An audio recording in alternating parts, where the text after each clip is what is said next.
Saya Bray ingin mereview film sesosok pria tangguh dalam film yang berjudul Faster yang diperankan oleh Downey Johnson atau The Rock. Kalau The Rock sudah main film, biasanya jarang ada yang gagal. Filmnya selalu seru dan menarik. Oke, langsung saja. Di awal film diperlihatkan seorang yang bertubuh besar di dalam penjara sedang menatap foto yang sepertinya itu foto saudaranya. Dia adalah driver. Kemudian sipir membawanya karena masa hukuman driver sudah berakhir. Sebelum mengeluarkan driver, kalapas memberikan ceramah untuk driver agar hidupnya di luar penjara itu jadi benar.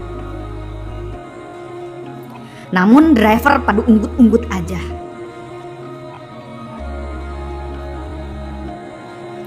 Dan ini dia Jones, anggota polisi sekaligus pecandu narkoba yang sedang bertransaksi narkoba.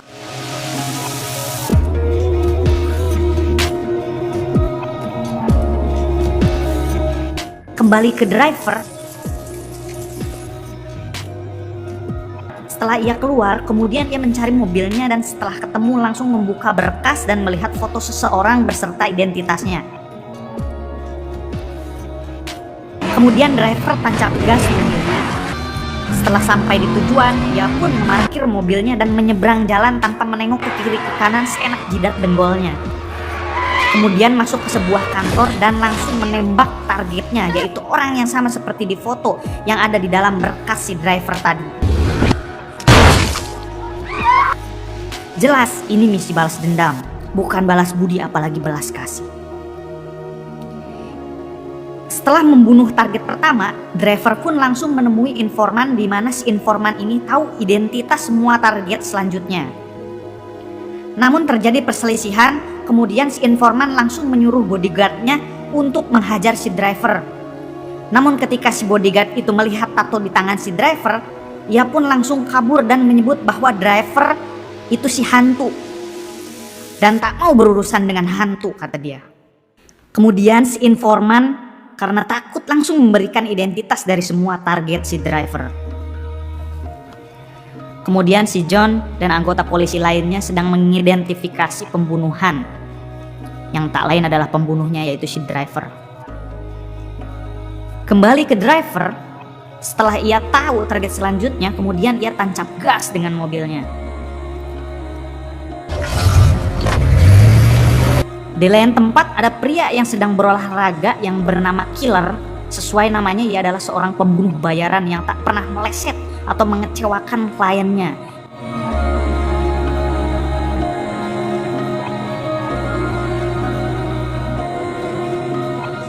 Ia pun ditugaskan oleh kliennya untuk membunuh si driver.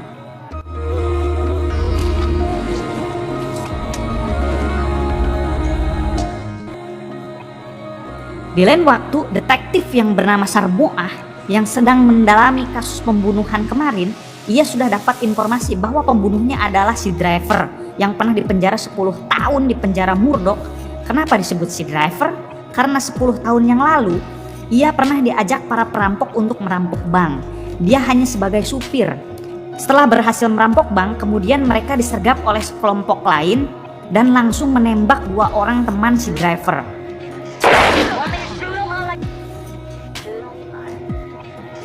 Tinggal sisa si driver dan saudaranya, dan mereka meminta uang hasil rampokannya. Setelah si driver memberitahu uangnya di mana, mereka menggorok saudara si driver dan menembak si driver.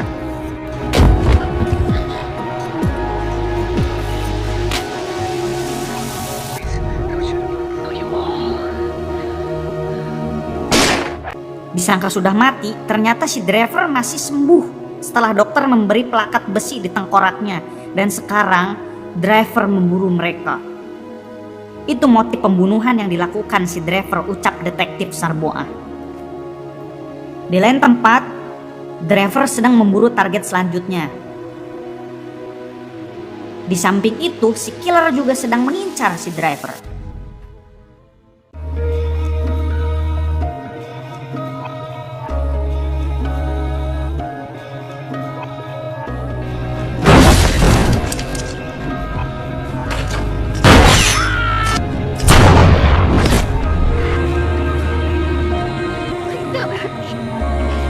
Setelah target si driver terbunuh, terjadilah baku tembak antara driver dan si killer.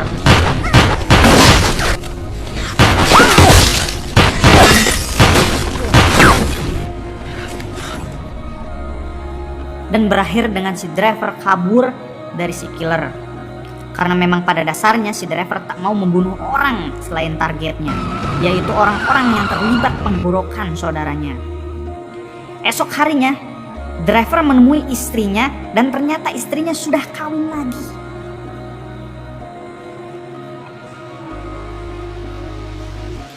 Istrinya bertanya, kenapa dulu ia tidak diperbolehkan menjenguknya. Kemudian driver menjawab, karena ia tak mau 3 orang yang ia sayang mati sia-sia. Maksudnya si Gary saudaranya yang digorok, istrinya dan cabang bayinya. Namun istrinya bilang bahwa anak driver telah diaborsi karena disangka driver sudah mencapakannya. Driver yang kecewa langsung pergi. Di tengah perjalanan, karena bete, ia pun memutar radio. Bukan memutar siaran wayang kulit atau si cepot, ia memilih mendengarkan siaran rohani sambil mengincar target selanjutnya. Kemudian ia masuk ke bar untuk menemui targetnya.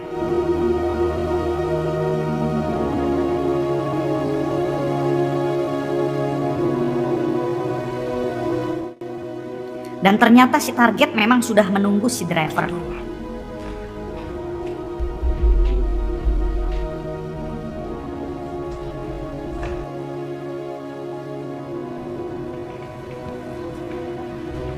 Si target pun berhasil dibunuh dengan tusukan obeng. Sebelum meninggal, si target berwasiat untuk menelpon anaknya dan menyampaikan rasa maaf ke anaknya. Driver pun mengabulkannya. Kemudian driver melanjutkan misinya. Di tengah perjalanan, ia mendengarkan radio bahwa yang semalam ia tusuk ternyata kritis dan belum mati. Mendengar itu, driver langsung balik arah. Di sisi lain, si John, polisi pecandu narkoba, sudah mengira bahwa penusukan di klub malam itu adalah perbuatan driver. Dan klien dari si killer juga menyuruhnya ke rumah sakit karena si driver pasti akan ke sana. Sesampainya di sana, driver pun langsung ke ICU dan menemui targetnya.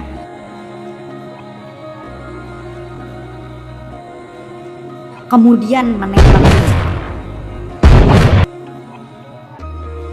Mendengar ada tembakan, polisi John pun langsung menghampiri dan mengejar si driver. Sampailah di ruangan bawah rumah sakit dan terjadi baku tembak yang membuat lampu di sana rebray-rebray.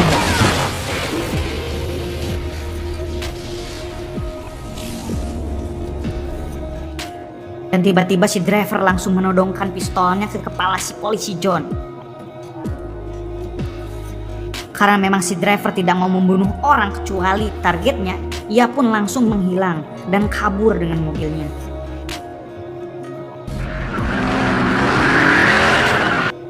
Di tengah perjalanan, si killer pun mengejarnya.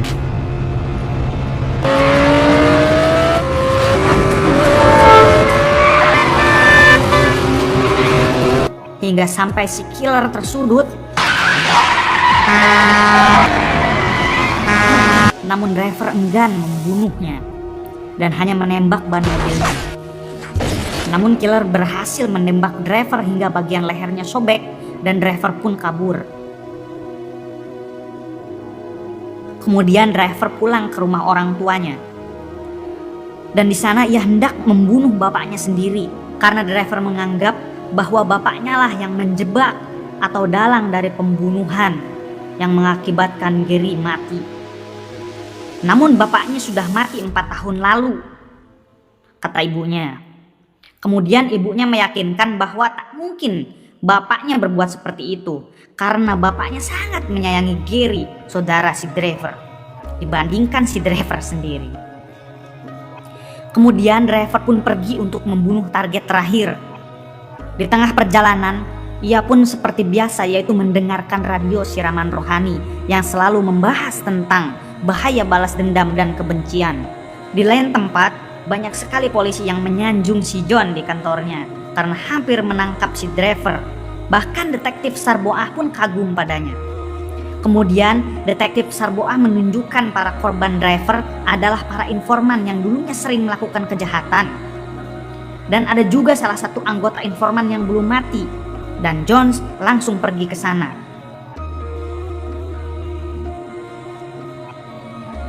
Kemudian terlihat si driver sedang dalam perjalanan yang ternyata sudah diikuti si killer.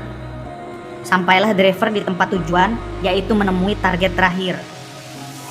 Yang ternyata targetnya yang dulu penjahat sekarang sudah menjadi pendeta. Dan ternyata siraman rohani yang sering driver dengar di radio itu adalah suara target terakhirnya. Yang memang si target sengaja supaya didengar driver di radio dan bisa memaafkannya.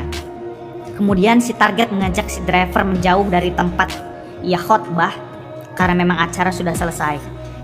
Dan beberapa kali si target meminta maaf dan berharap driver akan sadar dan bertaubat seperti dirinya.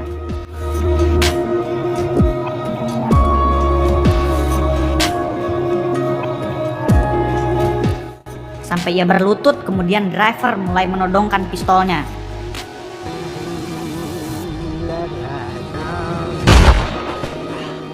Akhirnya driver memaafkannya. Kemudian ia masuk ke stand tempat khotbah tadi berlangsung. Ia mulai mengingat akan dosanya. Namun tiba-tiba si killer menodongkan pistolnya ke driver dan bicara bahwa ia akan menyelesaikan misinya. Kemudian si killer melihat daftar target si driver dan bicara bahwa dari data tersebut masih ada satu yang belum driver tahu, yaitu klien si killer atau orang yang mempekerjakannya sekarang. Dan dia adalah dalang dari semua kasus dan penggorokan saudaranya. Sampailah datang si John yang menodongkan pistol ke arah si killer dan menyuruh killer menjatuhkan pistolnya. Kemudian si John atau polisi pecandu langsung menembak si driver di bagian kepalanya sampai tersungkur.